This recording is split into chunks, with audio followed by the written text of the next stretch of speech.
Hello my people, nitwa Berwa Vincent.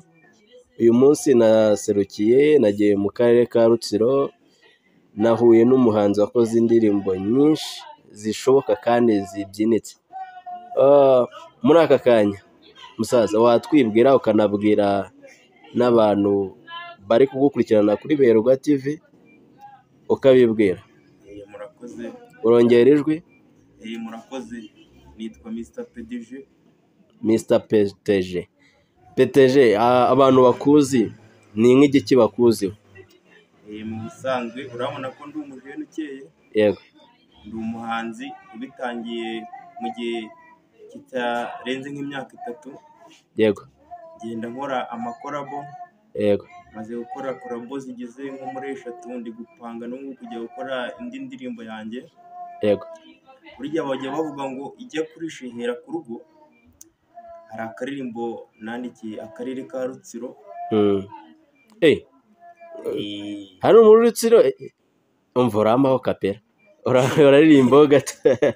Uraririmbaho gato n'ubu. Ikibazo musaza ndakurasira. Okay, kugira tutaragera no kuri byinshi utananyibagiza, tucishirizeho ubwo n'izindi arazitubwira tu.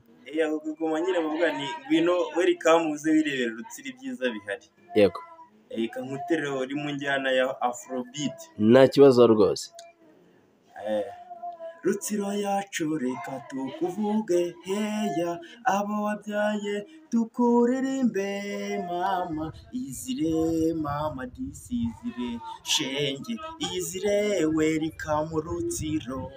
Rutsiro reka tukuririmbe ibyiza byawe nyaburanga birenze imiringa, ufite impinga nziza kuko twese turahinga. Rutsiro uri nziza kuko nawe uheza, ufite amashyamba kimeza meza nka Mukura Gishwati, uhageze ahita kuri shati yose n'amaparike, icyo usabwa gusa n'itiki. Nawe kora uwo muti uzahasanga umureti ndetse n'agafiriti, uzahagirira peti negisuza n'abapeti. Dufite kaburimbo icyo si gihombo kandi si n'umurimbo, ubu tubyina bingo tugakorera ifungo. Dufite ibyiza byinshi ubu turabarici, dufite icyayi cyiza, dufite kafe ugisomye wese ahita ashira stress, dufite kafe ituma dukora ikofi, inganda ziciriritse izo twarazimuritse, umutungo kamere wo n'umwimerere. Dufite amazi ku Kivu aho turuhukira, hariyo n'ibirwa birashashagirana uzabahaga. Nicyo gituma mvuga ni mwijwi rihanitse bashoramari b'i Kigali, mu manurizo mari muduhe ku madolari, iwacu ni hagari. Yola PDG. Mwana ko numva ukubizi.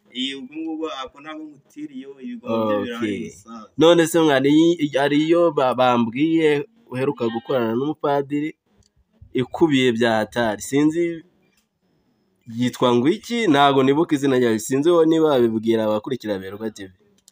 Iyo ndirimbo bayita Nyumva, niyo gusabira abantu bose b'isi. Yego. Nayikoranye n'umupadiri n'umukobwa bita Dina. Yego. Ni indirimbo nziza. Okay, uraduha kapera utubwire n'ahantu umuntu yayisanga n'abantu bashaka kujya kuyireba no ku bantu bakomeze bakunda ibihangano byawe. Uraturangira ahaniri ariko urabanza uduhe ka kapera nubwo kaba gatoya tu kuri Nyumva. Kuri Nyumva fashu umwanya ngo mutakambire mana yanjye, ndagusaba ngirira ibambu unyumve, ni wowe gusa niringiye. Nyumva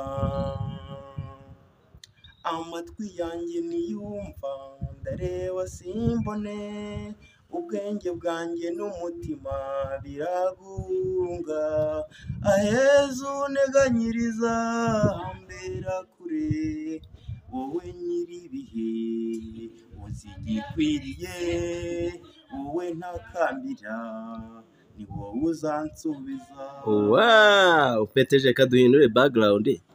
Ndabona iyi ngiyi idasa neza, duhindure tukorera ahagana hiki, sibyo? Dukorera hafi y'akarere ariya kwarakubira, sibyo? Ntaribi musa.